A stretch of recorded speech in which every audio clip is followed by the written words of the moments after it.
আখির থেকে পাওয়া চিঠি।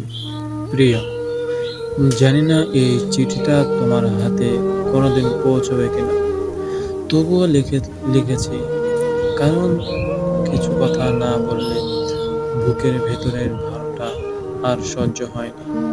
একসময় তুমি ছিলে আমার প্রতিটি সকাল, তুমি ছিলে আমার প্রতিটি বিকাল, তুমি ছিলে প্রতিটি রাতের শেষ ভাবনা। তোমার একটি মেসেজের অপেক্ষায় ঘন্টার পর ঘন্টা কাটিয়ে দিতাম। তখন মনে হতো তুমি থাকলেই আমার পৃথিবী সম্পূর্ণ। কিন্তু না, কিন্তু একদিন সব বদলে গেল। হঠাৎ করে একটা দমকা হাওয়া এসে তোমার নীরবতা আমার হাজার প্রশ্নের উত্তর হয়ে দাঁড়ালো। বুঝলাম, যাকে নিজের সবকিছু ভেবেছিলাম সে আজ আমার না।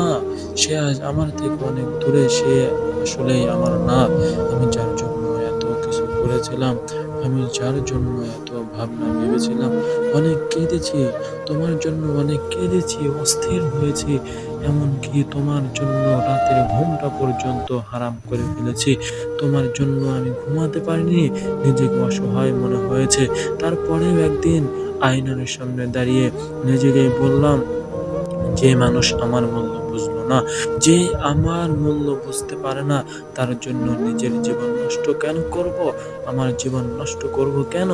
আজ আমি তোমাকে দোষ দিই না, কারণ তুমি আমাকে শিখিয়েছো, কারণ তুমি আমাকে বুঝতে শিখিয়েছো, আমাকে চিন্তা করতে শিখিয়েছো। জীবনে কাউকে নয়, নিজের স্বপ্নকে সবচেয়ে বেশি ভালোবাসতে হয়।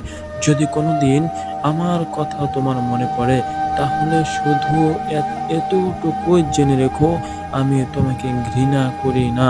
আমি তোমাকে কখনো ছেড়ে যাওয়ার চিন্তা করি না। বরং তোমার দেওয়া কষ্টই আমাকে আজকের মানুষ বানিয়েছে। ভালো থেকো, সুখে থেকো, এটাই আমার শেষ চাওয়া। ইতি যে একদিন আমাকে নিজের পৃথিবী ভেবেছিল।